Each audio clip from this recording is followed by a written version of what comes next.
Very good afternoon to all of you. Start करें बेटा। चलिए बच्चों, आज के शेड्यूल के अकॉर्डिंग हम लोगों को पार्टनरशिप में चैप्टर डिस्कस करना था, retirement oblique death of a partner. Basically अपन ने आज के शेड्यूल में रिटायरमेंट चैप्टर को रखा हुआ है। ऑनलाइन वाले बच्चों ध्यान दे बेटा। सचिन सरकार गेमिंग, ओके, लकी, यश, चलिए हम स्टार्ट करते। कृष्णा, यवल धवल, ओके। अब बच्चों कल के लेक्चर में बेटा मैंने आप लोगों को बताया था एडमिशन, और एडमिशन के बेटा किसी भी क्वेश्चन को करने के लिए मैंने आपके सामने 7 स्टेप रखी थी। अगर आप 7 स्टेप को प्रॉपर तरीके से करते हो तो एडमिशन के क्वेश्चन को बहुत अच्छे से कर सकते हैं। नाउ रिटायरमेंट की अगर हम बात करें और इसी से कनेक्टेड चैप्टर रहेगा डेथ।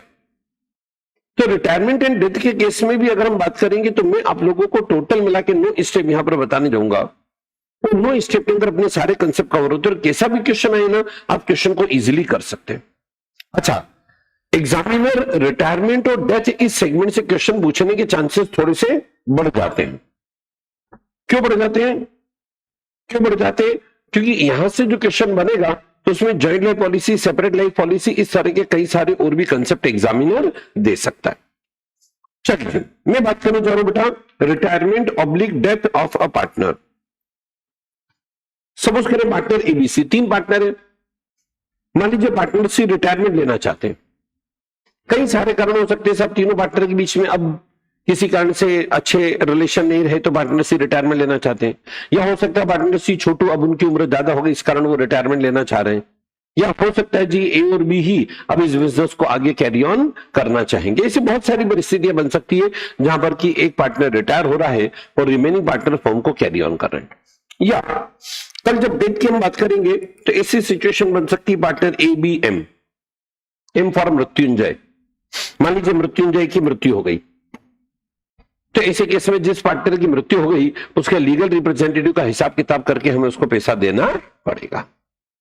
अब जब रिटायरमेंट ऑब्लिक डेथ की हम बात करें तो क्वेश्चन करने की स्टेप वही रहेगी जो स्टेप हम अपनाते हैं, थोड़े थोड़े फर्क आएंगे। सबसे आखिरी में एक बड़ा डिफरेंस ये आएगा कि रिटायरमेंट के केस में जिस बंदे का रिटायरमेंट है वो बंदा जीवित रहेगा पेमेंट लेने के लिए, बट इनके साथ डेथ, उस पार्टनर की डेथ हो चुकी तो उसके लीगल रिप्रेजेंटेटिव को हम उसके लीगल एग्जीक्यूटिव को पेमेंट करेंगे। चलिए अब रिटायरमेंट एंड डेथ के क्वेश्चन को आप किस तरह से अंजाम देंगे ये जरा ध्यान से देखिए।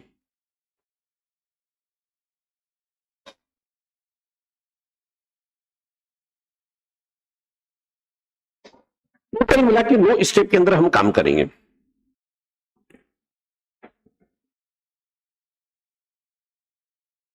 सबसे पहली स्टेप बनेगा बेटा distribution of old profit loss reserve. अगर आपके पास पुराने प्रॉफिट लॉस रिजर्व पड़े हुए तो जो रिटायरिंग पार्टनर तय बात है वो बोलेगा कि सब जो पुरानी प्रॉफिट पड़े हुए, पुरानी रिजर्व पड़े हैं उसमें मेरा भी हिस्सा बनता है और मुझे वो हिस्सा मिलना चाहिए।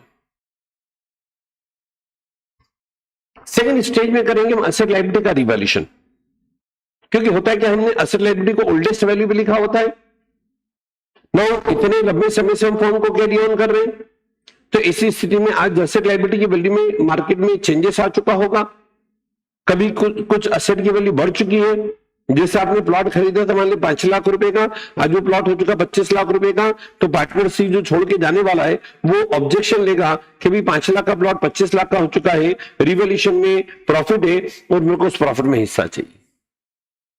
क्यों? प्रॉफिट लिए बिना अगर सी बाहर हो जाएगा और पार्टनर ए और बी ने मान लो जी एसेट बेच दी तो तय बात है उसके रहते हुए प्रॉफिट थे लेकिन उस प्रॉफिट में फायदा सी को नहीं मिल पाएगा। इसे इमीडिएटली सी जाने के पहले revaluation of asset and liability करवाएगा। नाउ एडजस्टमेंट ऑफ गुडविल, ये बात हमने गुडविल नाम के चैप्टर के अंदर डिस्कस की थी। जो रिटायरिंग पार्टनर है उसे इतनी मेहनत से फर्म को एक स्टैंडिंग, एक सुपर प्रॉफिट कमाने की स्थिति में लेके आया और उस कारण जो फर्म की गुडविल बनी है उस गुडविल को क्रिएट करने में, उस गुडविल को एग्जिस्टेंस में लाने में सी का भी योगदान बनता है। जो कि रिटायरिंग पार्टनर है वो उस गुडविल में अपना शेयर डिमांड करता है। सी के जाने के बाद मान लीजिए ए और बी बचते हैं, ये रिमेनिंग पार्टनर फॉर्म को कैरी ऑन कर रहे हैं, तो ऐसे केस में सी के जाने के बाद ए और बी किस रेशो में फॉर्म को कैरी ऑन करेंगे, इसको हम नाम देते हैं न्यू रेशो। और न्यू रेशो निकालना इसलिए भी जरूरी हो जाता है कि चूंकि सी जा रहा है या किसी पार्टनर की डेथ हो रही है, तो बचे हुए पार्टनर उसके हिस्से को किस रेशो में एक्वायर करते हैं, गेन करते हैं, ताकि नेक्स्ट स्टेप में हम क्या निकाल पाएंगे, गेनिंग रेशो। बच्चों, कल के लेक्चर में मैंने आप लोगों को पढ़ाया था एडमिशन।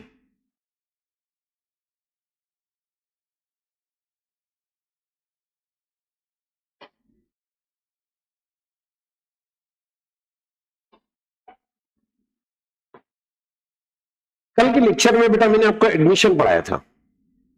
ये जो 5 स्टेप मैंने आप लोगों को बताई है,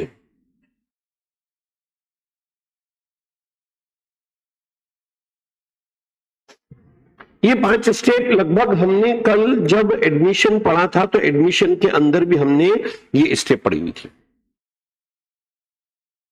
यानी यहां तक तो सेम रहेगा। अब इसके बाद जो चेंजेस आएंगे वो थोड़े से ज्यादा अच्छे चेंजेस है, उनको हमें बहुत ध्यान से समझना हो। देखो जी, चेंजेस कहां पर आएंगे वो देखिए।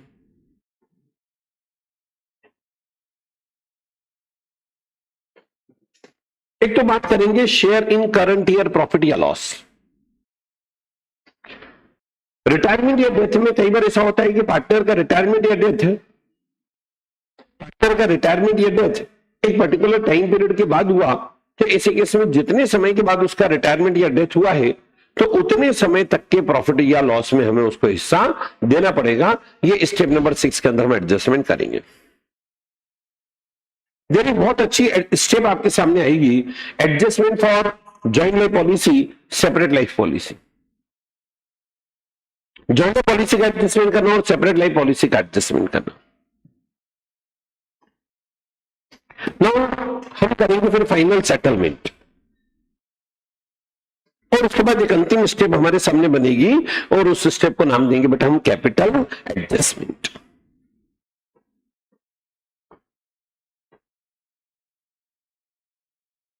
चलिए बेटा, ऑनलाइन वाले बच्चे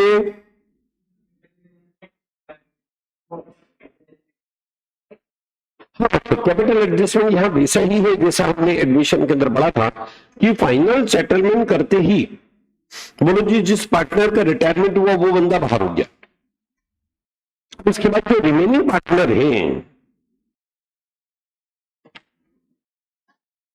वो चाहे तो कैपिटल एडजस्टमेंट कर सकते हैं। कैपिटल एडजस्टमेंट करना मतलब अपनी कैपिटल को अपने प्रॉफिट शेयरिंग रेशियो में करना। तो ये सिस्टम वैसे ही रहेगा जैसा कि हमने एडमिशन के अंदर। चलो अब मेरे को बताओ बेटा, क्या यहां तक में एक एक स्टेप आपको समझाना स्टार्ट करूं? पहले यहां तक के कंसेप्ट आप लोगों को क्लियर, यानी एग्जामिनर कैसा भी क्वेश्चन दे, हम कितनी स्टेप के अंदर उस क्वेश्चन को कर सकते हैं बच्चों? 9 स्टेप के अंदर क्वेश्चन को कर सकते हैं, जिसमें से पहली 5 स्टेप वैसी है जैसी कि हम लोगों ने एडमिशन चैप्टर के अंदर डिस्कस की थी। चलिए ऑनलाइन वाले बच्चों आगे बढ़ा जाए बेटा। यस, हम उठाने जा रहे हैं सबसे पहले step number 1।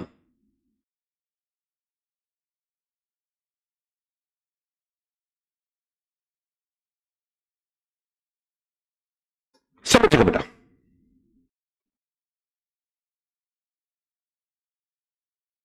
Distribution of old profit loss and reserve. बच्चों आपके सामने बैलेंस शीट होगी, यहां पर मान लीजिए तीनों पार्टनर की कैपिटल दी है, यहां आपके सामने जनरल रिजर्व हो सकता है और इसी तरह से प्रॉफिट एंड लॉस अकाउंट का क्रेडिट बैलेंस हो सकता है। एग्जामिनर बोलने नहीं आएगा, हमें ध्यान रखना पड़ेगा कि देखो जो हमारे पास ऑलरेडी अनडिस्ट्रीब्यूटेड रिजर्व है, अनडिस्ट्रीब्यूटेड प्रॉफिट है, और 3 जो पार्टनर थे इन लोगों के रहते ही प्रॉफिट इन्होंने कमा कमा के यहां पे रख छोड़े हैं। तो इसी स्थिति में हम क्या काम करेंगे कि ये प्रॉफिट पर तीनों पार्टनर का हक बनता है, तीनों के बीच में बटेगा, और ये तीनों के बीच में हम ओल्ड पार्टनर ओल्ड रेशियो में बांटेंगे। अब इसको बांटेंगे तो देखो एंट्री क्या करेंगे, प्रॉफिट एंड लॉस अकाउंट को मैंने डेबिट कर दिया, जनरल रिजर्व को मैंने डेबिट कर दिया, रेवेन्यू रिजर्व को डेबिट कर दिया, और इसी तरह से बेटा और भी रिजर्व हो सकते हैं। जैसे वर्कमैन कंपेंसेशन रिजर्व, अपने वर्कर लोगों को किसी भी प्रकार की एक्सीडेंटल सिचुएशन में कॉम्पेंसेशन देना पड़ता है, इसके लिए एक अलग से रिजर्व बना के रखा है। और जितना वर्कमैन कॉम्पेंसेशन रिजर्व बचा हुआ है, जिसको अभी यूज हमने नहीं करा, अनयूज्ड बचा हुआ है, जिसके अगेंस्ट किसी प्रकार का कोई क्लेम आज की तारीख में नहीं है, वो भी हम लोगों के लिए एक तरह से फ्री रिजर्व का ही पार्ट है। हाँ, अच्छा चलो, अगर मान लो आपको दिया जाता इंप्लॉय प्रोविडेंट फंड, वो नहीं बटेगा बेटा, क्योंकि इंप्लॉय प्रोविडेंट फंड वो कर्मचारी का पैसा है और मिलना भी किसको चाहिए, कर्मचारियों को, इंप्लॉय लोगों को। लेकिन वर्कमैन कंपेंसेशन फंड देके रखा, इन्वेस्टमेंट फ्लक्चुएशन फंड देके रखा, ये जो फंड आपको दे दिए जाते हैं, ये एक तरह से हमने प्रॉफिट में से ही बनाए हैं और भविष्य की कॉन्टिंजेंसी के लिए बनाए। अब अगर एक पार्टनर जा रहा है तो जहां जहां पर भी प्रॉफिट आपने रिजर्व बना के रखा हुआ था, उसमें वो हिस्सा मांगेगा, और हिस्सा मांगेगा तो उसको बांटना पड़ेगा तीनों पार्टनर के बीच में, ओल्ड पार्टनर ओल्ड रेशो। और ऐसा करने से आप देखिए तीनों की कैपिटल भी बढ़ जाएगी।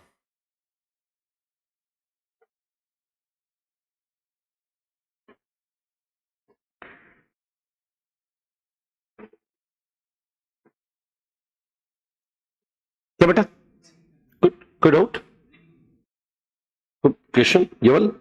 अच्छा, अगर मान लो यहां पर आपके सामने पीएनएल का डेबिट बैलेंस दिया है, मतलब ये अनडिस्ट्रीब्यूटेड लॉसेस है, और ये तीनों पार्टनर ने बड़ी मेहनत से लॉसेस कमाए होंगे और अब धीरे से सी निकल लेना चाहेगा, तो ए और बी उसको रोक लेंगे, रुक जा भाई, ये जो अपने मेहनत से इतने पराक्रम से घाटे कमाए, जो भी यहां पर पड़े ने बांटे नहीं है, वो भी तो लेके जा। और ये घाटे जब बांटेंगे तो ऐसे केस में profit and loss appropriation account को मैंने कर दिया क्रेडिट, डेबिट कर देंगे एस कैपिटल, बीस कैपिटल, सीस कैपिटल, और ये कौन से रेशो में, ओल्ड रेशो में। और ऐसा करने से क्या हो जाएगा, तीनों की कैपिटल कम।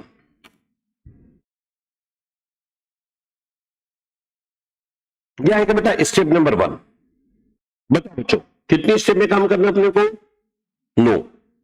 9 में से कौन सी स्टेप दी है, स्टेप नंबर 1, जिसके अंदर हम लोगों ने क्या करा, distribution of old profit loss and reserve.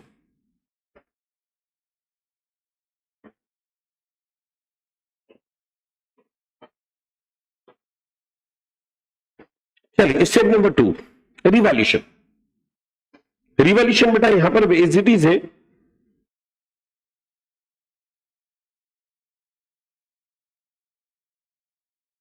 Revaluation बच्चों एज इट इज है, जैसा कि हमने कल के लेक्चर में एडमिशन में पढ़ा था। जस्ट एक 2 से 3 मिनट में इसका शॉर्ट रिकेप दे देता हूं। बच्चों इतने समय से हम लोगों ने बिजनेस को चूंकि कैरी ऑन किया होता है, तो असेट लायबिलिटी हमारी बुक के अंदर बुक वैल्यू पे लिखी होती है।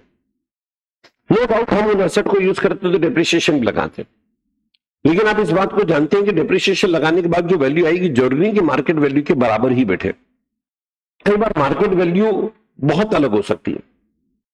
तो ऐसे केस में हम चाहेंगे कि अगर कोई पार्टनर रिटायरमेंट ले रहा है तो क्यों ना हम असेट लायबिलिटी का रिवैल्यूएशन कर लें, ताकि रिवैल्यूएशन पर अगर किसी प्रकार का प्रॉफिट है तो जाने वाले पार्टनर का उसमें हक बनता है, और अगर रिवैल्यूएशन पे किसी प्रकार का घाटा है, संपत्ति की कीमतें कम हुई है, ऐसा घाटा है, तो घाटे में हम उसको हिस्सेदार बनाए।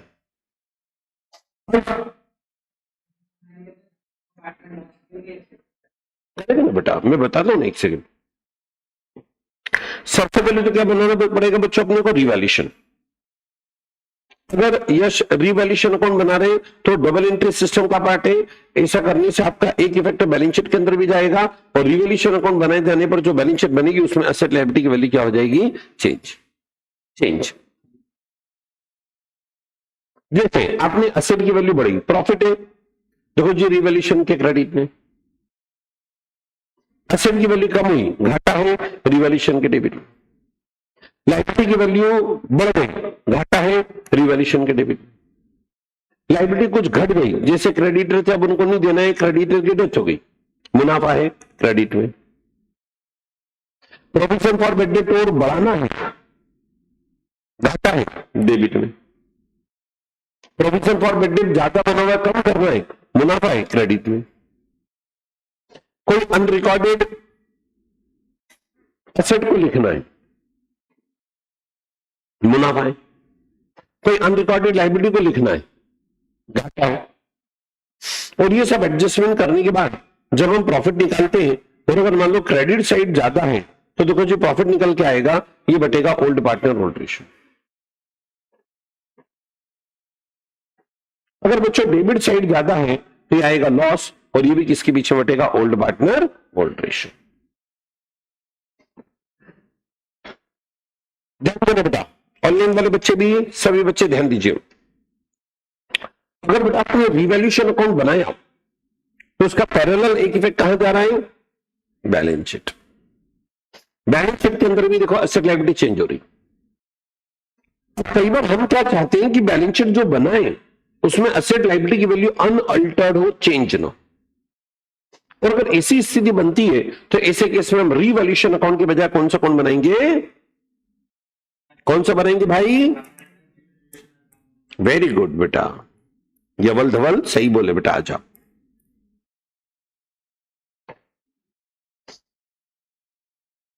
और अगर मेमोरेंडम रिवैल्यूएशन बना रहे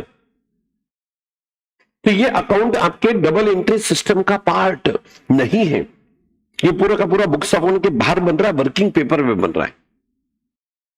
और पहले पार्ट में जो कुछ भी किया उसका आपको अपोजिट करना है।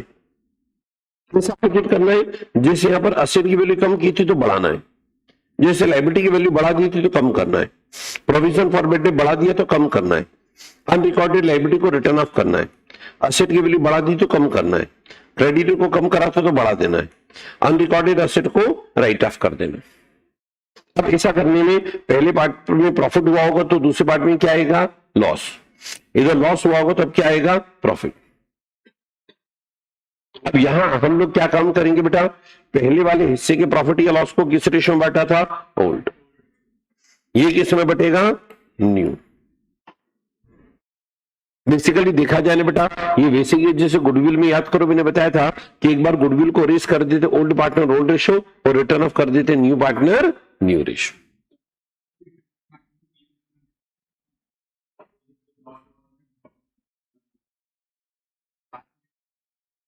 क्यों पियर अप करेगा, गया रिटायरिंग तो बाहर क्या, बराबर बेटा बच्चों। और अगर ये ओल्ड और न्यू रेशियो की आप कंबाइन एंट्री करोगे ना तो ऑटोमेटिकली उनके कैपिटल अकाउंट एडजस्ट हो जाते हैं, उनके गेनिंग सैक्रिफाइसिंग। ये वही तरीका है अवल जहां पर कि हम गुडविल को एडजस्टमेंट करते हैं कैपिटल अकाउंट के थ्रू, तो यार रिवैल्यूएशन को भी हमने एडजस्ट कर लिया कैपिटल अकाउंट के थ्रू। जो बंदा सैक्रिफाइस करा उसका हमने कैपिटल बढ़ा दी और जो गेनिंग करा उसकी कैपिटल कम कर दी। और बैलेंस शीट के अंदर एसेट लायबिलिटी को कौन सी वैल्यू पे रखा, पुरानी वैल्यू पे रखा, बराबर बेटा। तो जैसे गुडविल में मैंने सिखाया था ना कि गुडविल का एडजस्टमेंट हम कर लेते हैं कैपिटल अकाउंट के थ्रू, वैसे ही यहां पर भी हमने रिवैल्यूएशन का एडजस्टमेंट किसके थ्रू कर लिया, कैपिटल अकाउंट के थ्रू। वहां देखो बैलेंस शीट में गुडविल नहीं दिखी, यहां पर भी बैलेंस शीट में एसेट लायबिलिटी कौन सी वैल्यू पे दिखेगी, पुरानी वैल्यू पे। पक्का बच्चों, चल बेटा मेरे को वापस से बताइए, रिटायरमेंट या डेथ के क्वेश्चन को बोलो जी कितनी स्टेप में करेंगे, यानी same distribution of profit and loss, दूसरी स्टेप रिवैल्यूएशन, तीसरी step adjustment of good will, bill नहीं, हाँ।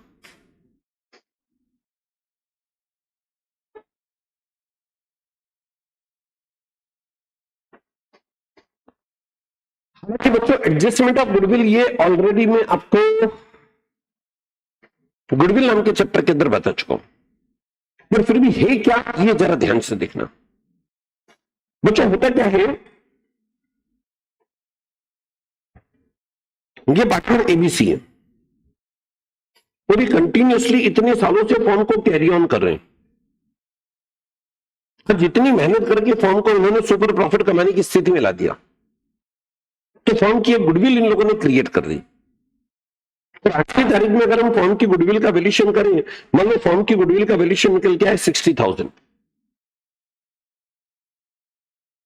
अब 60,000 के अंदर सी का हिस्सा 1/6 बनता है, तो सी का कहना बनेगा, बोले साहब मैं जा रहा हूं तो मेरा हिस्सा बनता है, फॉर्म की टोटल गुडविल 60,000 है, इस गुडविल को क्रिएट करने में कहीं ना कहीं मेरा भी योगदान रहा, मेरा भी कॉन्ट्रीब्यूशन रहा।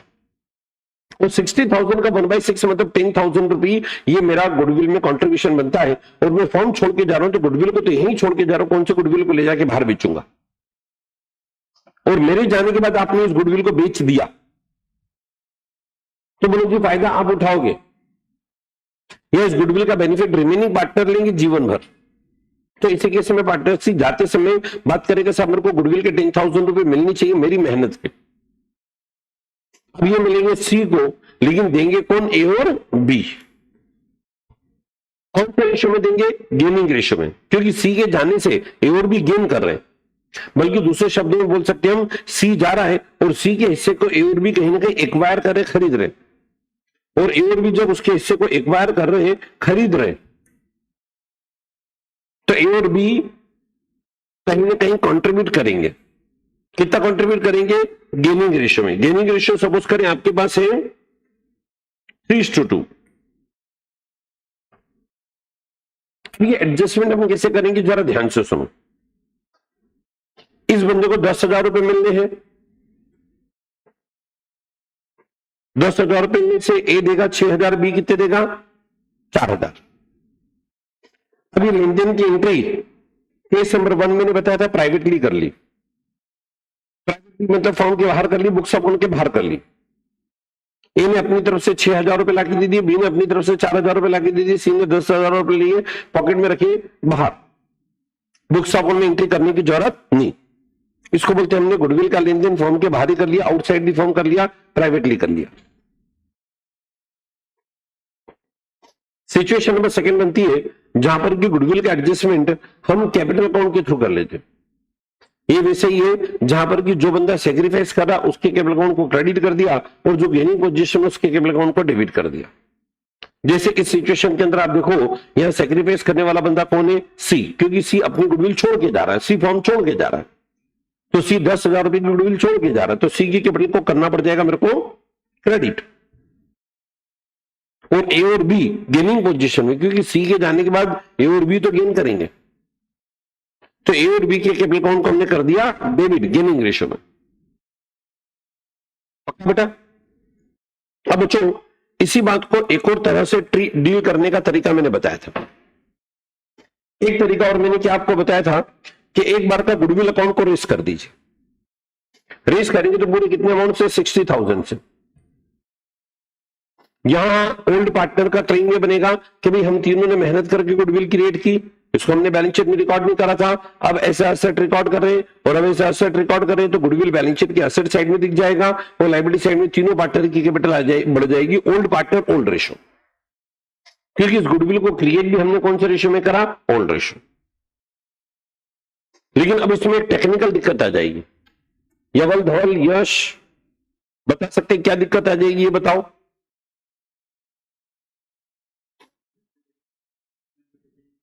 नहीं, ये एंट्री करने में एक दिक्कत हमारे सामने आ जाएगी। गुडविल अब बैलेंस शीट के अंदर अपीयर होगी, और जबकि रिवाइज्ड अकाउंटिंग स्टैंडर्ड के अकॉर्डिंग इस तरह से गुडविल को आप रेज नहीं कर सकते, तो इमीडिएटली आपको गुडविल को रिटर्न ऑफ करना पड़ेगा। और रिटर्न ऑफ करेंगे तो किसके बीच में करेंगे, न्यू पार्टनर न्यू रेशो। जब return of new partner new ratio में करेंगे और दोनों एंट्री का अगर आप कंबाइन इफेक्ट देखोगे, यहां पर ओल्ड रेशो है, यहां बताओ न्यू रेशो है, ओल्ड रेशो न्यू रेशो दोनों को एडजस्ट करोगे तो एडजस्टमेंट एंट्री यही बनेगी। यानी अल्टीमेटली आपके सामने सिचुएशन क्या निकल के आएगी कि जो पार्टनर जाने वाला है उसका कैपिटल अकाउंट क्रेडिट हो जाएगा उसके सेक्रीफाइसिंग से, और जो पार्टनर आगे चल के फॉर्म को कैरी ऑन करेंगे उनके कैपिटल अकाउंट डेबिट हो जाएंगे उनके गेनिंग रेशो में। बताओ क्या यहां तक सब बच्चों को क्लियर है? चलो जी वापस आ जाइए।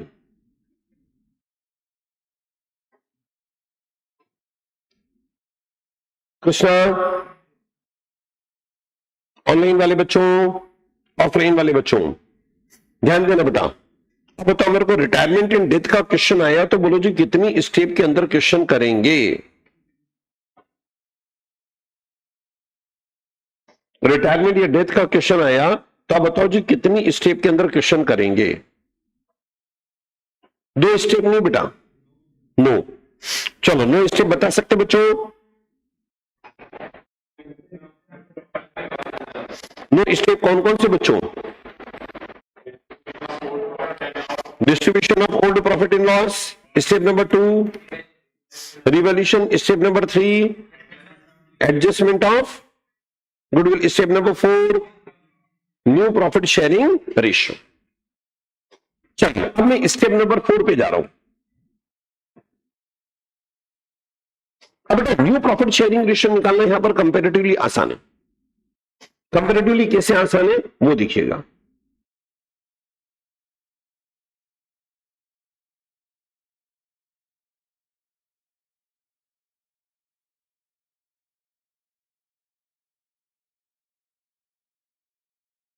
ओके बच्चों, स्टेप नंबर, हाँ जी स्टेप नंबर 4 लिखिए बेटा, हेडिंग दीजिएगा। स्टेप नंबर 4 बताइए बेटा क्या बनेगा? New profit sharing ratio. देखो न्यू प्रॉफिट शेयरिंग रेशियो कैसे, सपोज करें पार्टनर हमारे सामने है, पार्टनर एबीसी, बोलिए इनका प्रॉफिट शेयरिंग रेशियो 3:2:1। सपोज करें पार्टनर सी रिटायर हो रहा है, अगर सी रिटायर हो रहा है ना, सी का हिस्सा हटा दो। बोलिए आगे बचेंगे पार्टनर कौन कौन? ए और बी।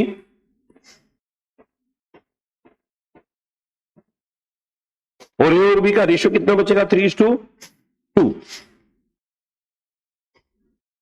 बच्चों न्यू रेशियो निकालना यहां पर कंपैरेटिवली वैसा ही है जैसा आप 11th 12th के अंदर करते आए थे, और साथ ही साथ जैसा कि हमने एडमिशन के अंदर देखा, सी गया तो सी का हिस्सा हटा दो, न्यू रेशियो क्या बन गया? 3:2। अब ये एक सिचुएशन है, यहां पर एक बहुत बढ़िया स्मार्ट टेक्निक, एक ट्रिक मैं आपको बताने जा रहा हूं। जब इस तरह का क्वेश्चन आए ना, नेक्स्ट स्टेप में हमें गेनिंग रेशियो निकालना है, तो गेनिंग रेशियो निकालने से बच जाओगे आप। कारण बताओ जी, इन दोनों पार्टनर का आपस में रेशियो था 3:2। नई फॉर्म के अंदर भी इनका आपस में रेशियो क्या है? 3:2। तो इसका मतलब ये बंदा जब गया तो इसका हिस्सा ए और बी ने एक्वायर करा, वो भी किस रेशियो में? 3:2। तो ये एक ऐसी सिचुएशन होगी जहां पर कि जो ए और बी का ओल्ड रेशियो है वही गेनिंग रेशियो भी होगा। यह समय बचाना बेटा, ऐसी स्थिति में गेनिंग रेशियो निकालने में हमें समय बर्बाद करने की जरूरत नहीं। चलो अगर मैं सिचुएशन चेंज करता हूं, सपोज करें partner ABC, profit sharing ratio 3:2:1। Suppose करें जी सी रिटायर हो रहे हैं, और अब आपको कहा गया share of C is taken over by A. C का हिस्सा ए ने ले लिया। बोलो जी ऐसी स्थिति में हम करेंगे क्या, वर्किंग ये बताइए? सी के हिस्से से माइनस कर देंगे और ए के हिस्से में प्लस कर देंगे। बोलो जी 4:2। तो यहां नया रेशियो क्या बन जाएगा? 4:2। सिंपल शब्दों में बोल सकते 2:1। अच्छा इस केस में अगेन एक स्मार्ट वर्क करिएगा, गेनिंग रेशियो निकालने में समय बर्बाद नहीं करने का। क्यों समय बर्बाद नहीं करने का? क्योंकि जाने वाला पार्टनर कौन है हमारे सामने? सी, और सी का हिस्सा पूरी तरह से एक्वायर कौन कर रहा है? ए। अगर ए एक्वायर कर रहा है तो गेनिंग रेशियो क्या होगा? जो भी गेनिंग है, पार्टनर ए गेनिंग पोजीशन में, मतलब सी को अगर गुडविल कुछ भी देना तो ऐसे केस में गुडविल देगा कौन? ए। बी गुडविल में किसी प्रकार का अपनी तरफ से कंट्रीब्यूट नहीं करेगा क्योंकि वो किसी प्रकार का गेन भी नहीं कर रहा है। बोलिए बेटा क्या है तक सब बच्चों को क्लियर? चलिए वापस आ जाइए। रिटायरमेंट ये डेथ का क्वेश्चन आया तो कितनी स्टेप में करना बच्चों हम लोगों को? टोटल मिला के 9 स्टेप। अपनी स्टेप बिल्कुल परफेक्ट है, कैसा भी क्वेश्चन आए इन 9 स्टेप के अंदर आप क्वेश्चन को इजीली कर सकते हैं। फटाफट मेरे को अभी तक स्टेप बता दीजिए। Step number 1 distribution of old profit loss reserve, perfect. Step number 2 revaluation of asset liability, perfect. Step number 3 adjustment of goodwill, okay. Step number 4 new profit sharing ratio. अब ये स्टेप नंबर 4 पर्टिकुलरली अगर मैं बात करूं तो इतनी आसान होगी कि कई क्वेश्चन में आपको new profit sharing ratio given होगा, वहां आप न्यू प्रॉफिट शेयरिंग रेशियो निकालने में समय बर्बाद मत करना। स्टेप नंबर 5 देखो, गेनिंग रेशियो भी कई बार हम जजमेंट से निकाल लेते हैं। मैंने रेगुलर लेक्चर के दरमियान गेनिंग रेशियो निकालने के लिए बहुत सारी जजमेंटल बातें आप लोगों को बताई है। अगर हम गेनिंग रेशियो निकालने में समय बर्बाद करेंगे तो वहां हम लोगों को थोड़ा सा लॉस होगा। हाँ, अगर मान लो क्वेश्चन ही सिंपल है और गेनिंग रेशियो निकालना एक वर्किंग मोड का पार्ट है तो फिर आप निकालिए। लेकिन कई बार इस चैप्टर का जो क्वेश्चन आता है वो लेंदी क्वेश्चन होता है। बराबर बेटा? चलो जी, गेनिंग रेशियो हम कैसे निकालेंगे वो देखिए।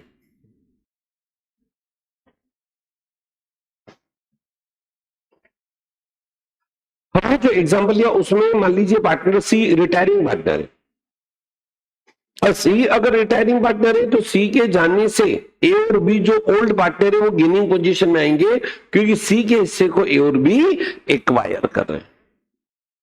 अब ये गेनिंग रेशियो निकालने के लिए फॉर्मूला लगा सकते हैं। क्या फॉर्मूला बनेगा जी? New minus old. याद करो बेटा, कल मैंने एडिशन पढ़ाया था, कल फॉर्मूला मैंने इसका उल्टा पढ़ाया था, वहां सैक्रिफाइसिंग रेशियो था। आज हम बात किसकी कर रहे हैं? गेनिंग। तो फॉर्मूला क्या बनेगा? न्यू माइनस ओल्ड, क्योंकि न्यू ज्यादा होगा, ओल्ड कम था।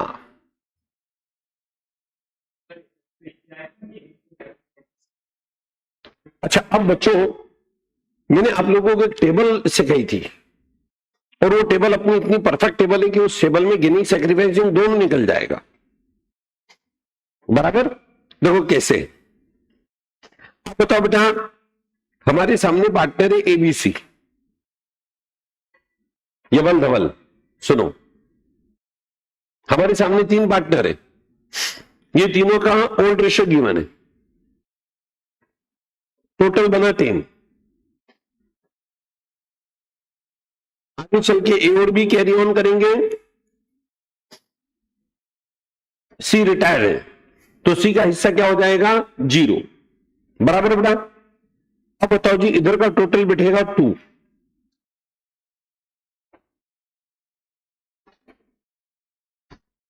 अब गेनिंग रेशियो निकालने के लिए आप क्या करिए, यहां का टोटल अगर 10 है तो नीचे की इक्वेशन का भी टोटल मेरे को 10 करना है। तो इसके लिए मेरे को मल्टीप्लाई कैसे करना पड़ेगा बेटा? 5 से। तो नीचे की पूरी इक्वेशन में 5 का मल्टीप्लाई कर रहा हूं,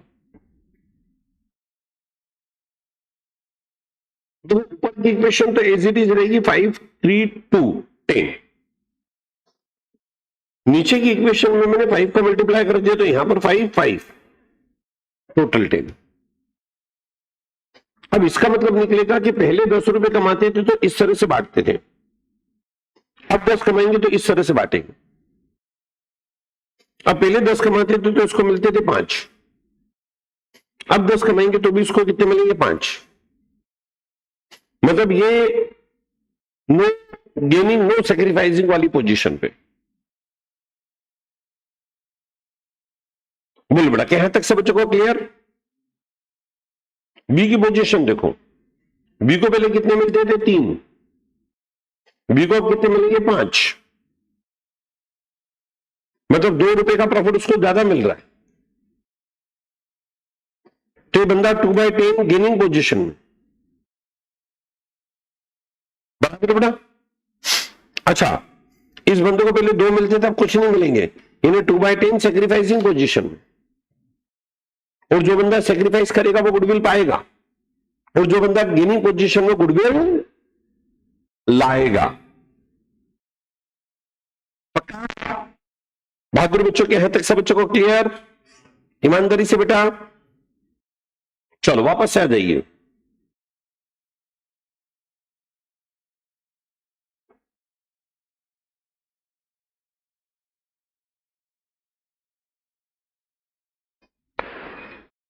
अभी तो बच्चों मैंने आप लोगों के सामने टोटल मिला के 5 स्टेप्स रखी है, लेकिन अब अगर रिटायरमेंट डेथ का क्वेश्चन दिया तो उसका स्पेशल फोकस इधर होगा भाई। किधर? इधर। इधर किधर? सुनो, पहला point, share in current year profit या लॉस है क्या ये? पहले ध्यान से देखो।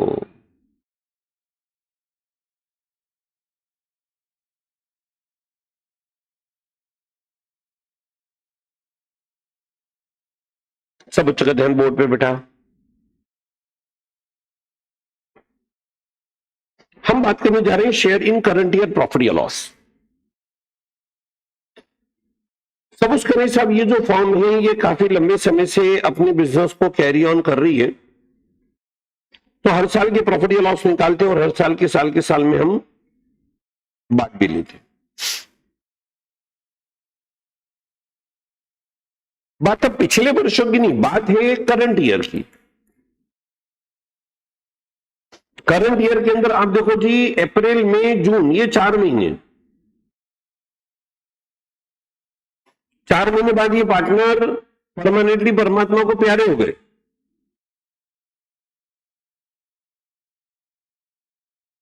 पार्टनर सी, तो ये 4 महीने जो फॉर्म के अंदर था, 4 महीने के प्रॉफिट में हिस्सा देना पड़ेगा।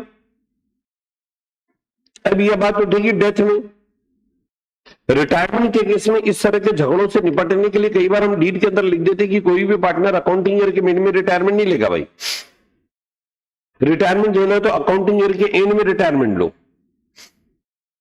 या अगर रिटायरमेंट लेना तो कम से कम 6 महीने पहले फॉर्म को नोटिस दो।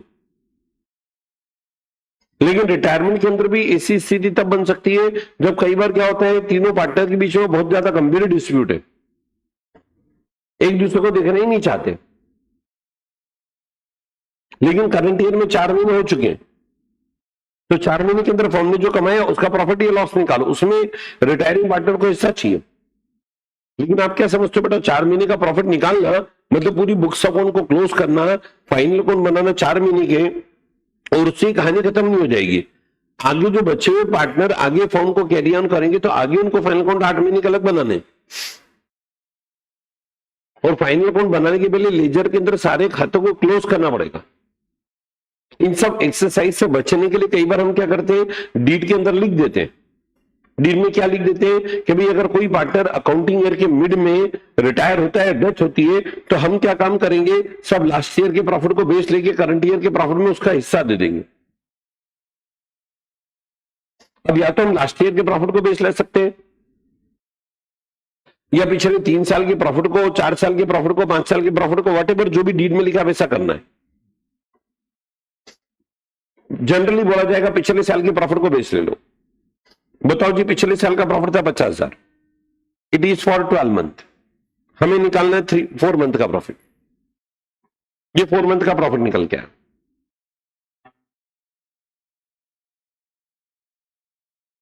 अब इसमें हमें निकालना पड़ेगा सी का हिस्सा, और जब इसमें सी का हिस्सा निकालने जाएंगे तो हमारे पास आया 2778।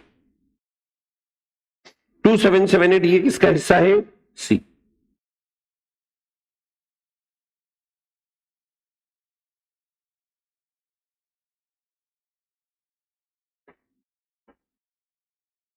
देखो इसके लिए अकाउंटिंग एंट्री क्या करोगे, इसके लिए एंट्री बनेगी बेटा, सी के कैपिटल अकाउंट को कर देंगे जी क्रेडिट। बोलो किसके कैपिटल अकाउंट को क्रेडिट करेंगे? सी के कैपिटल अकाउंट को क्रेडिट। बोलो क्यों क्रेडिट कर रहे हैं बच्चों हम? ना बेटा, ऐसा करने से सी की कैपिटल बढ़ेगी, और वो 4 महीने फर्म के अंदर वर्किंग किया है।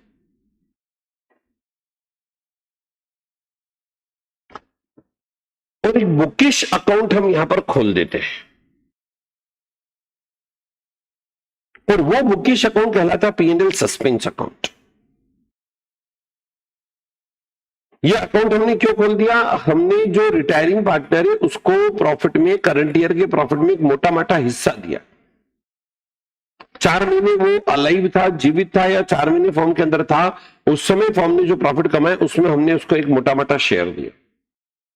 और इसके लिए पीएनएल सस्पेंस अकाउंट खुल गया। अब यहां प्रिकॉशन क्या रखोगे बच्चों पता है, जब रिटायरमेंट या डेथ के बाद की बैलेंस शीट बनाओगे तो पीएनएल सस्पेंस अकाउंट अभी अपना खुला पड़ा रहेगा, इसका डेबिट बैलेंस रहेगा, इसको बैलेंस शीट के असेट साइड में दिखाना पड़ेगा। और जब ईयर एंड हो जाएगा, मतलब जैसे अभी 4 महीने हो चुके हैं, आगे 8 महीने और बच्चे हुए पार्टनर फॉर्म को कैरी ऑन करेंगे, 8 महीने बाद जब वो उन्हें फाइनल अकाउंट बनाएंगे तो ये पीएनएल सस्पेंस अकाउंट उसमें जाके बंद होगा। बराबर बेटा?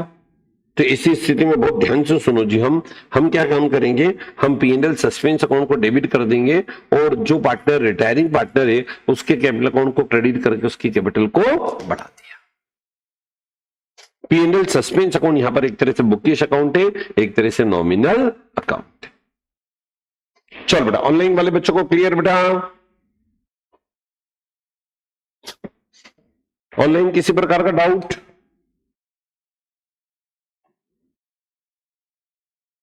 आगे बढ़ा जाए बच्चों। चलो बताओ जी, रिटायरमेंट डेथ में टोटल कितनी स्टेप हो गई बेटा? 6। सबसे टेक्निकल इंपॉर्टेंट और नई स्टेप है हम लोगों के सामने, स्टेप नंबर 7। फिर ये 2 स्टेप तो रूटीन और सिंप्लीफाइड है। चलो जी, ऑनलाइन वाले बच्चों वेरी गुड, ओके बेटा।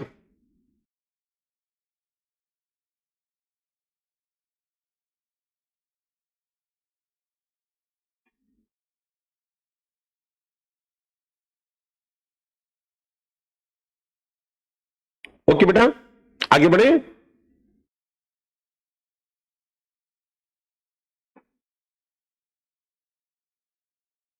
कोई डाउट बेटा ऑनलाइन?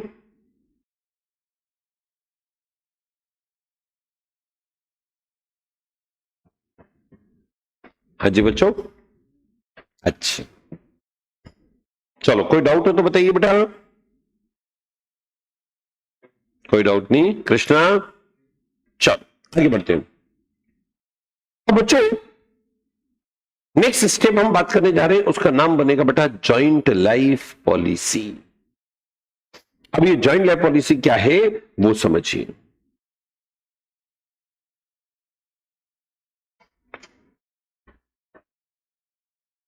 सपोज करिए हमारे सामने 3 पार्टनर है, पार्टनर एबीसी, ए की एज 25, बी की एज 50, सी की एज 90। ये तीनों का प्रॉफिट शेयरिंग रेशो दिया, तीनों की कैपिटल दी हुई है। अब हमें इस बात का डर होता है कि 3 में से किसी की भी डेथ हो जाए ना, तो ऐसे केस में फर्म को अचानक से 3 लाख रुपए एक मोटा मोटा उसकी कैपिटल का अरेंजमेंट करना पड़ेगा। अब ये अरेंजमेंट कहां से करें? और डेथ तो कभी भी हो सकती है, या मान लो रिटायरमेंट भी हुआ तो उसको पैसा देना पड़ेगा। लेकिन हाँ, रिटायरमेंट के केस में हम जरूर इतना कर सकते हैं कि उसको बोले कि भाई आपका जो पैसा था, आपका जो अमाउंट बना, वो हमने फर्म ने अपने पास लोन के तौर पे रखा, उसको ब्याज से ही 6 महीने बाद, साल भर बाद या इंस्टॉलमेंट में देंगे। लेकिन सबसे बड़ा रिस्क हमारा कहां हो जाता है? In case of death. अब देखिए जी, अगर आपने जॉइंट लाइफ पॉलिसी लिया है मान लीजिए 3 लाख रुपए का, आपको क्वेश्चन दिया सभी पॉलिसी हमने 5 साल के लिए, हर साल आपने प्रीमियम भराए, पहले साल 50,000, दूसरे साल 50,000, तीसरे साल, चौथे साल, 5वें साल 50,000। अभी जो प्रीमियम भरेंगे, ये प्रीमियम कब भरेंगे बच्चों वो देखो, प्रीमियम भरेंगे बेटा हम स्टार्टिंग में। ओके बेटा, हाँ लेकिन ली किसने है? फर्म ने। बात करो बेटा। चलो, पार्टनर ए ने पहले साल में सपोज करे भरे 50,000, सॉरी फर्म ने। पूरे साल में अगर पार्टनर की डेथ होती है किसी भी पार्टनर की, तो आपको पूरा पॉलिसी अमाउंट मिल जाएगा। और बीच में अगर किसी कारण से आप पॉलिसी सरेंडर करोगे तो फिर आपको सरेंडर वैल्यू मिलेगी। तो सरेंडर वैल्यू जब हम पॉलिसी लेते हैं उस समय आपको बता दी जाती है। ओके बेटा, क्लियर? सरेंडर वैल्यू आपको दी जाती है। हाँ होगी ना बेटा, रिटायरमेंट में सरेंडर वैल्यू आएगी, क्योंकि पूरा पॉलिसी अमाउंट तो कब मिलेगा? जब बीमा आप कराने जाते हो तो बीमा कंपनी आपको सरेंडर वैल्यू पहले से बता देती। जैसे पहले साल अगर बीमा सरेंडर करोगे तो आपको 10,000 सरेंडर वैल्यू मिलेगी। दूसरे साल कितना मिलना है? 22। तीसरे साल 52। चौथे साल 92। उसके बाद पांचवें साल के पहले अगर सरेंडर करने जा रहे हो तो 1,47,000। तो surrender value it's minimum guaranteed amount, जो कि आपको बीच में अगर बीमा बंद कर दोगे तो इतना मिलेगा मिलेगा। ये तो हमने जॉइंट पॉलिसी को समझा, लेकिन अब इसकी अकाउंटिंग करने के लिए हमारे पास 3 अलग अलग मेथड है, और 3 में से किसी भी एक मेथड को हम अपना के अकाउंटिंग कर सकते हैं। 3 कौन कौन से मेथड है, पहले हम उन 3 मेथड की बात करते हैं। Method number 1 expenses method, method number 2 asset method, method number 3 JLP reserve method. अब देखो जी, पहली मेथड हम बात करने जा रहे हैं बेटा एक्सपेंसेस मेथड।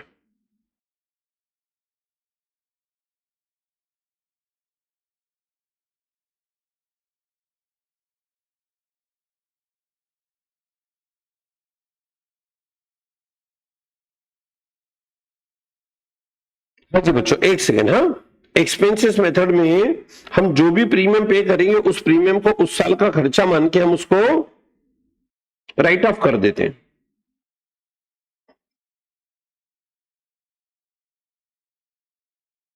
एक्सपेंसेस मेथड देखो, फर्स्ट ईयर 1 जनवरी को आपने प्रीमियम पे की,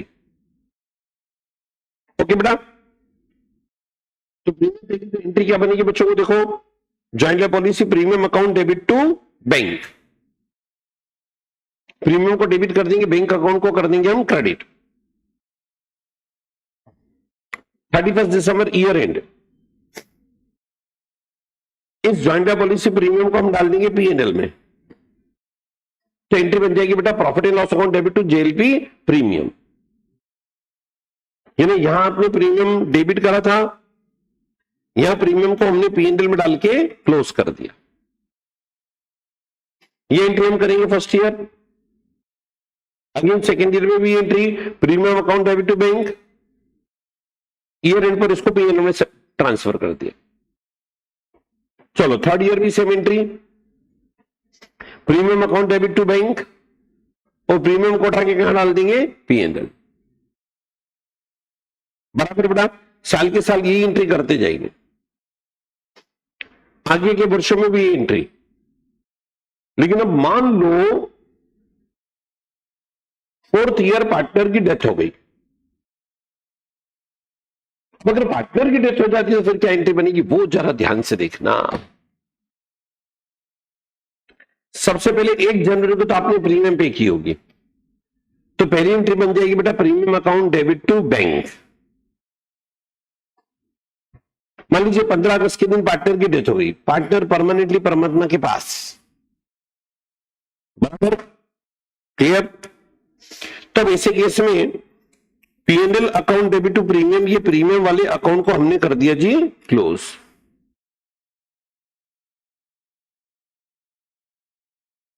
ओके बच्चों, चलिए नाउ अब आपके पास पॉलिसी अमाउंट आएगा,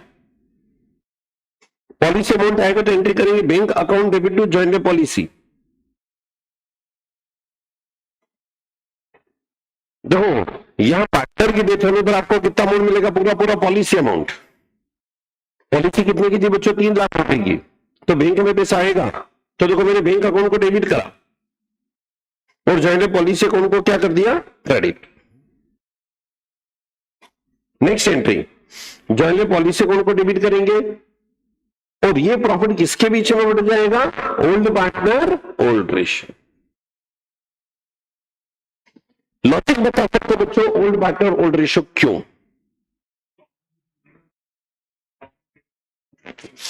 गुड, ये प्रीमियम किसने पे की थी, फर्म ने। पैसा मिला, ये प्रॉफिट भी हुआ, तो प्रॉफिट किसके बीच में बंटना चाहिए, फर्म यानी कि तीनों पार्टनर के बीच में, इनके प्रॉफिट शेयरिंग रेशियो के अंदर। परफेक्ट बेटा। स्टॉक मेकर इन्वेस्टमेंट 3 लाख रुपए, वेरी गुड।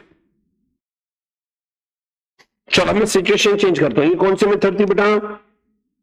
मेथड नंबर 1, जिसमें हमने जॉइंट पॉलिसी को क्या माना था? एक्सपेंसेस। लेकिन बच्चों ध्यान दो, एक सीए के तौर पर कभी हम मेथड नंबर 1 में काम नहीं करेंगे, हम जाएंगे मेथड नंबर 2, क्योंकि मेथड नंबर 1 के अंदर तो आप क्या करो, जो भी प्रीमियम पे करो उसको खर्चा मान मान के खत्म करते चले जा रहे हो। वेरी गुड बेटा, ऑनलाइन वाले बच्चे ने सही रिप्लाई दिया, परफेक्ट। न्यू पार्टनर के आने से पहले, ओके बेटा, लेकिन न्यू पार्टनर के आने की बात नहीं बेटा, अभी तो पार्टनर के जाने की बात है। ओके चलो अब सुनो, अब मैं बात करने जा रहा हूं मेथड नंबर 2,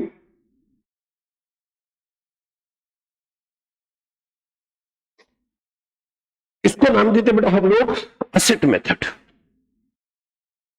और असेट मेथड के अंदर हम जॉइंट लाइफ पॉलिसी अकाउंट खोलते हैं, उसको ट्रीट करते हैं एक तरह से असेट के तौर पे।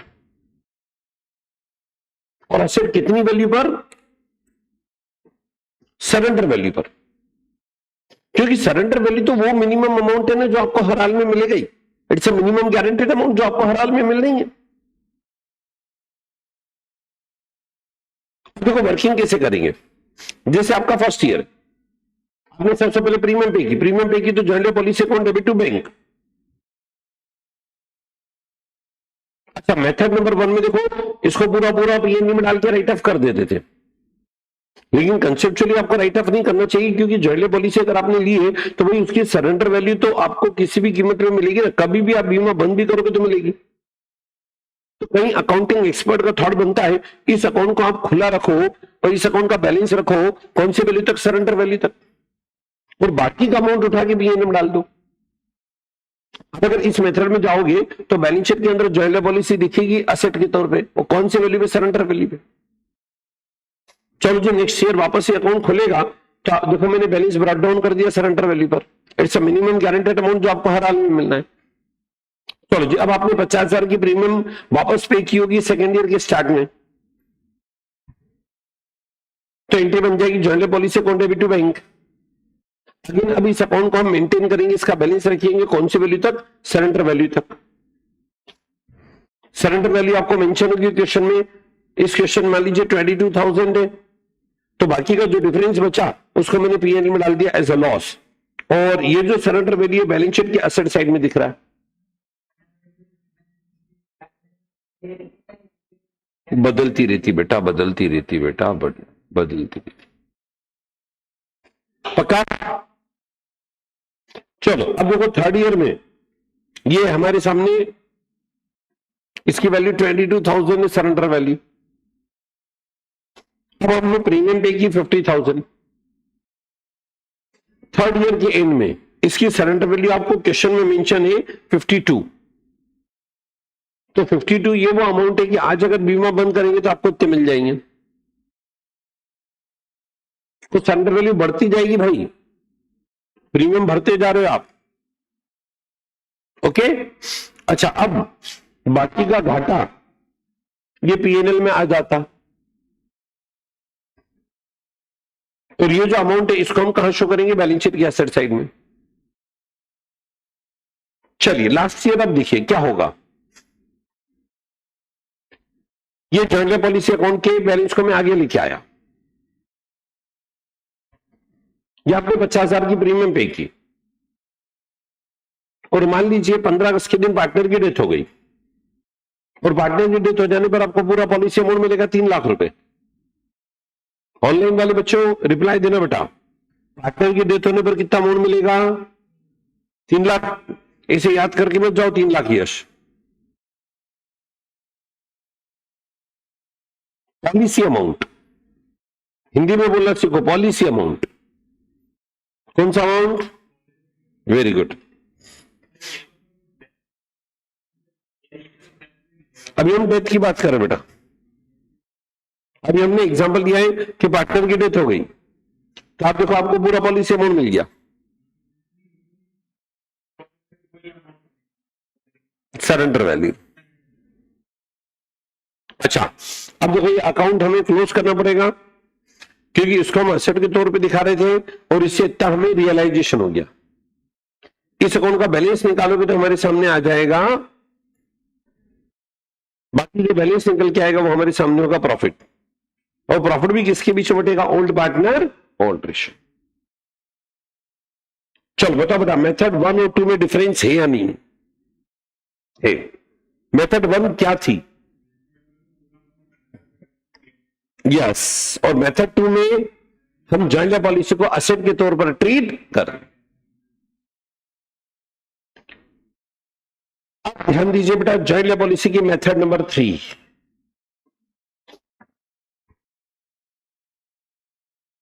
मेथड नंबर 3 को नाम देते जेएलपी रिजर्व मेथड।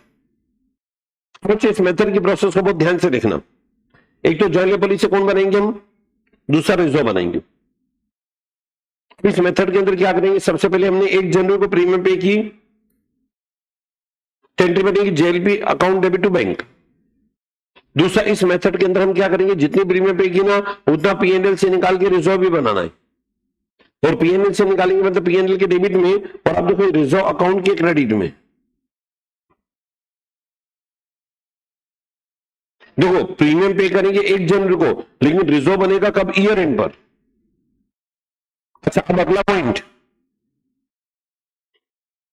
इस अकाउंट का बैलेंस हमें रखना है सरेंडर वैल्यू तक, तो बाकी का बचा हुआ लॉस हम कहां लेके जाते थे, पीएनएल में, लेकिन अब की बार पीएनएल में ले जाएंगे, अब की बार कहां ले जाएंगे, रिजर्व।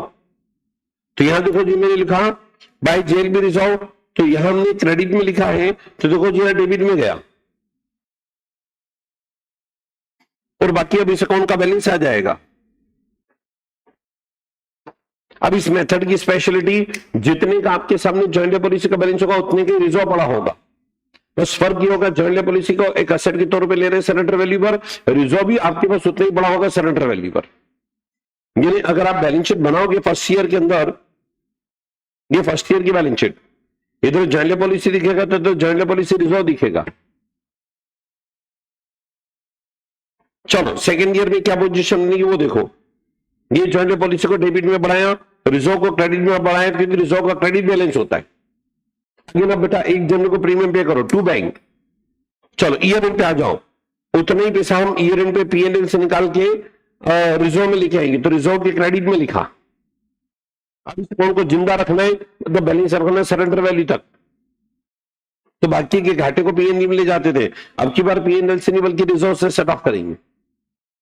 यहां क्रेडिट में तो देखो रिजर्व के डेबिट में, और उसका भी बैलेंस देखो निकलेगा 22,000।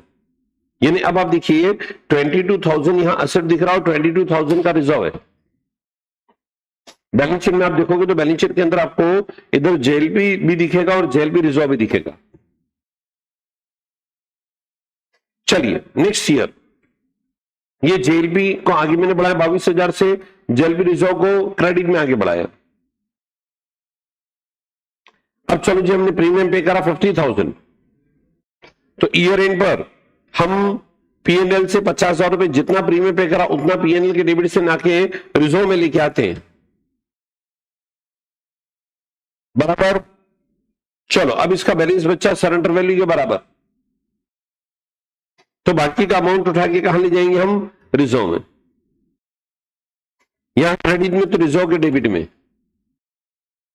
और अकाउंट का बैलेंस देखोगे तो कितना बचेगा 52,000, मतलब सरेंडर वैल्यू पर असेट दिख रहा हो, सरेंडर वैल्यू के बराबर का रिजर्व है।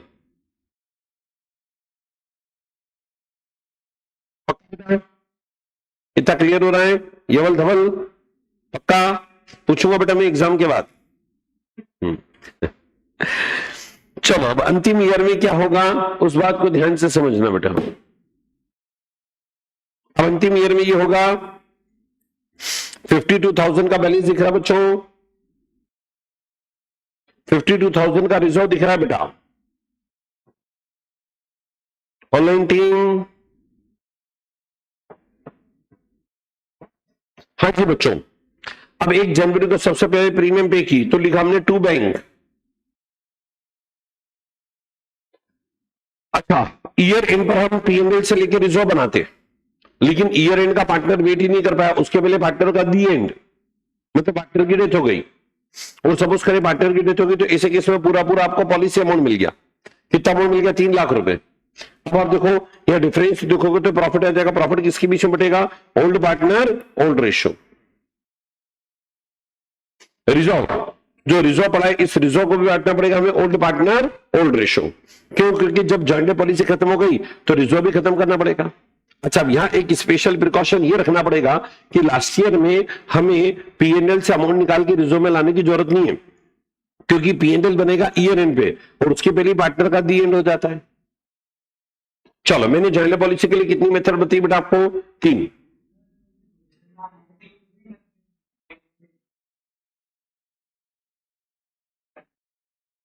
ताकि सरेंडर वैल्यू अगर कम हो जाए तो उससे एडजस्ट कर सकें। चलो, यहां तक सब बच्चों को क्लियर? अब बच्चों एक इंपॉर्टेंट वर्किंग टेबल में आपके सामने रखने जा रहा हूं, इसको बहुत ध्यान से देखना।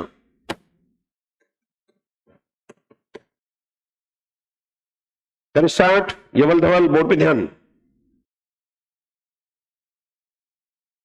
ऑनलाइन वाले बच्चे भी, लकी, चलो सुनना बेटा। अब देखो, तीनों मेथड के लिए एक समराइज्ड टेबल में आपके सामने बना के रख रहा हूं। मान लीजिए अगर पार्टनर का रिटायरमेंट होता है तो जॉइंट पॉलिसी पे आपको सरेंडर वैल्यू मिलेगा।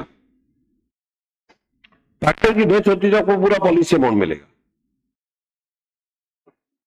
आप एक्सपेंसेस मेथड में काम कर रहे हैं, मतलब जितना भी प्रीमियम पे करा उसको खर्चा माना। अब इस केस में जितना भी प्रीमियम पे करा उसको खर्चा माना। रिटायरमेंट के समय आपको अमाउंट मिलेगा सरेंडर वैल्यू के बराबर का, और ये मुनाफा होगा, और ये मुनाफा तीनों पार्टनर के बीच में बांट देंगे ओल्ड पार्टनर ओल्ड रेशो, क्योंकि प्रीमियम भी जो भरी वो खर्चा मान के तीनों ने बांटी थी ओल्ड पार्टनर ओल्ड रेशो। लेकिन अगर पार्टनर की डेथ होगी तो ऐसे केस में आपको अमाउंट मिलेगा पॉलिसी अमाउंट, और पूरा पॉलिसी अमाउंट प्रॉफिट है, और ये बटना भी किसके बीच में चाहिए? Old partner old ratio. सही बात है यार, जब पॉलिसी अमाउंट मिल जाएगा तो सरेंडर वैल्यू अपने आप ही खत्म हो गई ना। चलो ध्यान दो बेटा, सरेंडर वैल्यू की बात कहां पर होगी? रिटायरमेंट, और डेथ हो जाएगा तो कितना अमाउंट मिलेगा बेटा? Policy amount.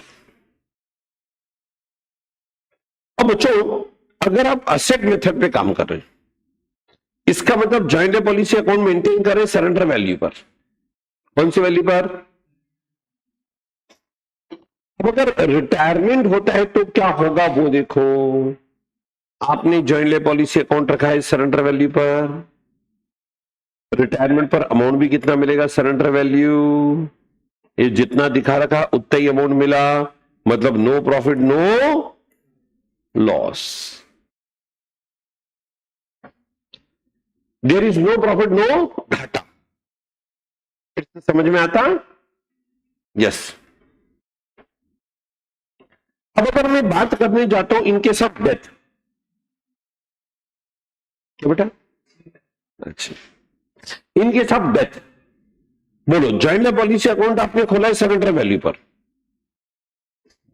अमाउंट आपको कौन सा मिल जाएगा बेटा? Policy amount. ऐसे केस में आपके सामने क्या हो जाएगा? प्रॉफिट। और प्रॉफिट किसके बीच में बटेगा? तीनों partner, old partner old ratio. लेकिन इसके अपोजिट अगर आप मेथड नंबर 3 में काम कर रहे हैं, यहां पर बच्चों आप लोगों ने दो अकाउंट मेंटेन करेंगे, तो joint policy account surrender value पर, और दूसरा जॉइंट पॉलिसी रिजर्व अकाउंट भी मेंटेन करा होगा। तो अगर रिटायरमेंट होता है तो आपको पैसा मिलेगा सरेंडर वैल्यू के बराबर का।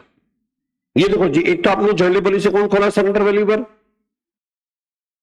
अमाउंट भी कितना मिलेगा? सरेंडर वैल्यू, मतलब नो प्रॉफिट नो लॉस। अच्छा, ये जो आपने जेल पे रिजर्व बना रखा है, ये भी कौन सी वैल्यू पर है? और ये बढ़ जाएगा किसके बीच में? Old partner old ratio. पक्का?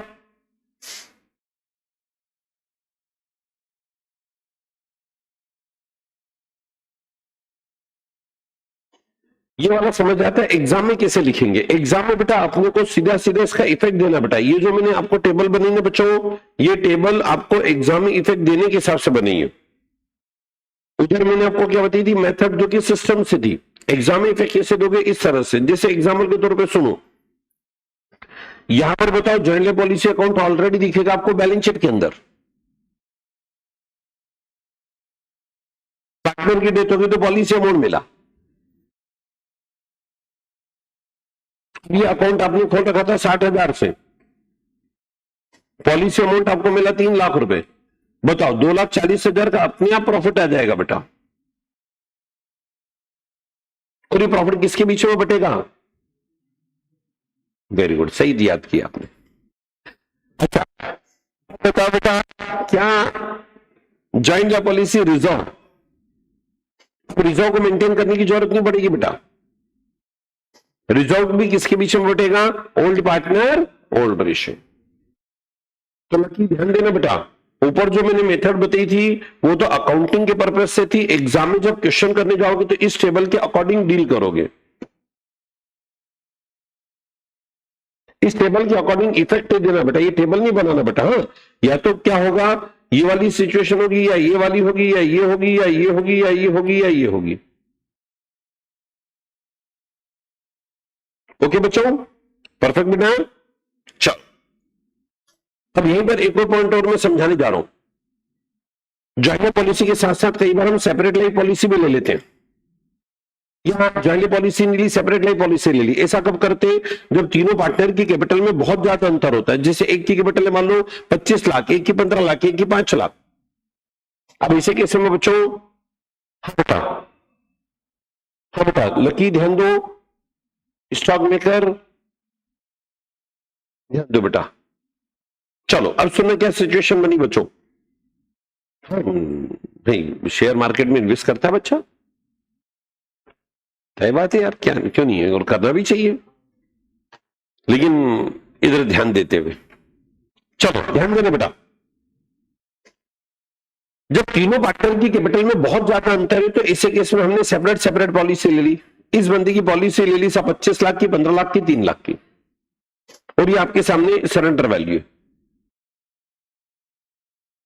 अब ये पॉलिसी ली किसने है? फर्म ने। चलो केस नंबर 1 अगर मेरे सामने बनता है,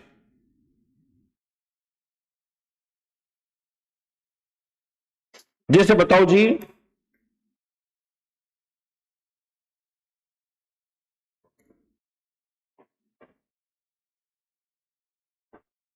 चलो बताओ जी, डेथ हो जाती एक ही, बोलो एक ही डेथ हो जाएगी ना, तो एक ही डेथ पे तो पूरा पॉलिसी अमाउंट मिलेगा ए का, और बी और सी का कौन सा अमाउंट मिलेगा? Surrender value. क्यों पॉलिसी अमाउंट क्यों नहीं मिला बेटा? डेथ नहीं हुई ना। सेपरेट पॉलिसी की बात करें बेटा, जिसकी डेथ होगी उसकी पॉलिसी का कितना अमाउंट मिलेगा मेरे को? पूरा पॉलिसी अमाउंट। और बी और सी का कितना अमाउंट मिलेगा बेटा? सरेंडर। बट पॉलिसी ली किसने थी? फॉर्म ने। बराबर है बेटा। अब हम लोग तीनों का टोटल अमाउंट करोगे तो कितना आएगा?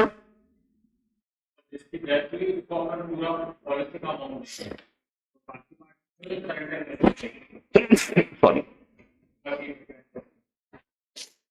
अमाउंट उनको नहीं देंगे बेटा, ये अमाउंट हमें कहां से मिलेगा? बीमा कंपनी से मिलेगा बच्चों। तो बीमा कंपनी से कितना अमाउंट मिलेगा मेरे को? 28,60,000। अभी 28,60,000 जो मिलेगा, ये मुनाफा बटेगा किसके बीच में? तीनों पार्टनर। समझा? चलो अगर मान लो बी की डेथ हुई तो देखो बी का तो पॉलिसी अमाउंट मिल जाएगा, और सी का क्या मिलेगा आपको? Surrender value. और ये मुनाफा भी किसके बीच में बटेगा? तीनों पार्टनर ओल्ड रेशो। चलो अब मैं बात करने जा रहा हूं, रिटायरमेंट होता है। रिटायरमेंट अब देखो अगर किसी भी पार्टनर का हो तो फिर ऐसे केस में आपको क्या मिलेगा भाई? तीनों पे सरेंडर वैल्यू, एक ही सरेंडर वैल्यू, बीपी और सी तीनों की पॉलिसी की सरेंडर वैल्यू, और ये अमाउंट मिलेगा। तो पहली एंट्री बन जाएगी आपकी bank account debit to SLB, दूसरी एंट्री बन जाएगी SLB account debit to ABC, old partner old ratio.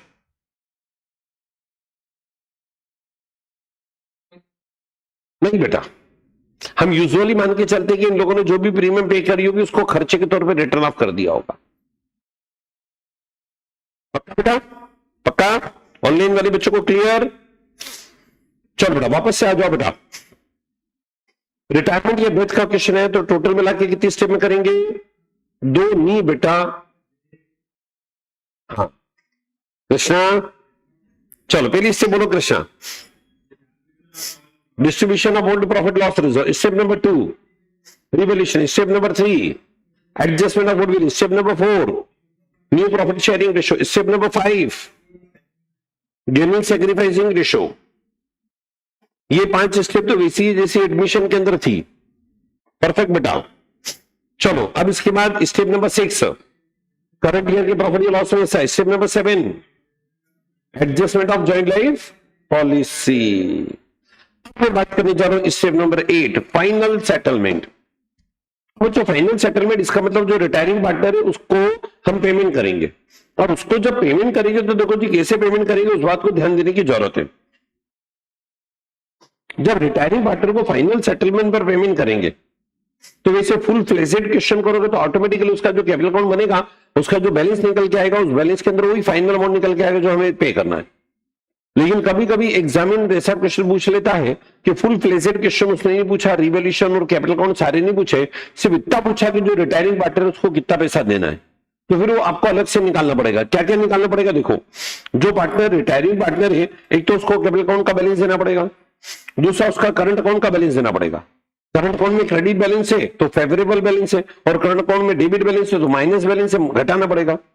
Then share in old profit loss reserve, उसके जो ओल्ड प्रॉफिट लॉस रिजर्व उसमें उसका हिस्सा, देन रिवैल्यूएशन प्रॉफिट या लॉस में हिस्सा, देन गुडविल में हिस्सा, देन जॉइंट लाइफ पॉलिसी में शेयर, सेपरेट लाइफ पॉलिसी में शेयर, और करंट ईयर के प्रॉफिट या लॉस में शेयर। ये उसके जितने भी शेयर बनते हैं ये हमें देना है। मतलब जो स्टेप्स मैंने लगाई है वो सारी स्टेप को मैंने यहां पे ले लिया। अब मान लीजिए इन सब का टोटल अमाउंट बना 3 लाख रुपए। अब हमें 3 लाख रुपए देना है, वो 3 लाख रुपए देना, तो देखो जी एंट्री क्या करेंगे, रिटायरिंग पार्टनर के कैपिटल अकाउंट को डेबिट कर देंगे। पेमेंट करें बैंक से तो टू बैंक। कभी कभी हम क्या करते हैं, सब इतना फंड हमारे पास नहीं होता है तो हम उसके लोन अकाउंट में ट्रांसफर कर देते हैं, तो लिख देंगे सीज लोन अकाउंट। अगर बैंक बैलेंस नहीं हो तो ऐसे केस में सी को जितना पैसा, रिटायरिंग पार्टनर को जितना पैसा देना है वो हम रिटायरिंग पार्टनर के लोन अकाउंट में शिफ्ट करेंगे। और अगर मान लो सी की डेथ हो गई है तो उसके लीगल एग्जीक्यूटर के अकाउंट में उसके लीगल एग्जीक्यूटर का लोन अकाउंट बना लेंगे, और एग्जीक्यूटर के लोन अकाउंट के क्रेडिट में। बताओ बेटा, यहां तक स्टेप सब बच्चों को क्लियर? बोलिए क्वेश्चन हम लोगों ने कितनी स्टेप में कंप्लीट करा? 8। अब बच्चों ये 8 स्टेप बहुत ध्यान से सुनना। अगर ये 8 स्टेप कंप्लीट कर लेते मतलब रिटायरमेंट की कहानी खत्म। और डेथ का अगर क्वेश्चन होगा तो मैंने डेथ के भी सारे कंसेप्ट यहां पर कवर कर लिए। बस फर्क इतना पड़ेगा कि रिटायरमेंट के केस में रिटायरिंग पार्टनर जिंदा होगा पैसा लेने के लिए, डेथ के केस में वो बंदा नहीं है तो उसके लीगल रिप्रेजेंटेटिव आ जाएंगे पैसा लेने के लिए। बराबर बच्चों? नो, रिटायरमेंट एंड डेथ यहां तो हो जाएगा बेटा कंप्लीट। ऑनलाइन पर 15 दिन का लेक्चर डे 15 का अपलोड नहीं हुआ। ओके बेटा, मैं आईटी टीम को बोल देता हूं बेटा। हाँ हो गया बेटा? ओके चलिए बेटा, अब ये स्टेप कंप्लीट करने के बाद अंतिम स्टेप की बात करते हैं जिसको बोलते हैं कैपिटल एडजस्टमेंट। अब बेटा कैपिटल एडजस्टमेंट ये वही स्टेप है जो कि हमने एडमिशन में समझी थी कि भाई रिटायरमेंट डेथ हो गया तो उस पार्टनर का हिसाब किताब तो कर दिया, उसके बाद जो बच्चे भी पार्टनर है वो चाहे तो अपने कैपिटल अकाउंट को एडजस्ट कर लेते हैं अपने प्रॉफिट शेयरिंग रेशियो में। अब ये स्टेप ऑप्शनल है बच्चों, क्वेश्चन में बोला जाए तो आप कैपिटल एडजस्टमेंट करिएगा। याद करिए कल के लेक्चर में मैंने कैपिटल एडजस्टमेंट के आपको 5 कॉम्बिनेशन बताए थे। एक मैंने बताया था जिसमें ए की कैपिटल को बेस लिया था, एक मैंने बताया था जब बी की कैपिटल को बेस लिया था, एक सिचुएशन समझी थी बेटा हमने टोटल कैपिटल को समान रखा था, एक सिचुएशन हमने समझी थी जहां पर कि सभी पार्टनर पैसा लाने के लिए एग्री थे, और एक अंतिम सिचुएशन समझी थी ना, सभी पार्टनर पैसा विथड्रॉ कर रहे थे। तो कैपिटल एडजस्टमेंट यहां एज इट इज है, जैसा कि बच्चों हमने एडमिशन के चैप्टर के अंदर डिस्कस किया था। अब बच्चों ये आज हमने रिटायरमेंट एंड डेथ जो कि बड़ा चैप्टर बनता है, इसके एक एक कंसेप्ट को बिल्कुल बारीकी से डिस्कस करा और मैंने आपके सामने टोटल मिला के 9 स्टेप रखी है। ये 9 स्टेप अपने आप में परफेक्ट स्टेप है, कैसा भी क्वेश्चन आप 9 स्टेप अप्लाई कर दीजिए, क्वेश्चन इजीली कर लेंगे। चलिए बेटा आज के सेशन को बेटा हम समाप्ति की ओर ले जाते हैं और आज मैंने रिटायरमेंट एंड डेथ से रिलेटेड आपको स्टेप से समझाई।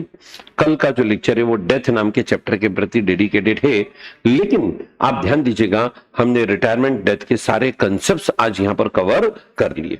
कल मैं आपको डेथ से रिलेटेड कुछ अच्छे क्वेश्चन जिनकी प्रैक्टिस बहुत जरूरी है और डेथ से रिलेटेड अच्छे कंसेप्ट्स पे हम बात करेंगे और रिटायरमेंट के भी कुछ एक आधे अच्छे क्वेश्चन पर हम बात करेंगे। चलिए बेटा सेशन का एंड किया जाता है।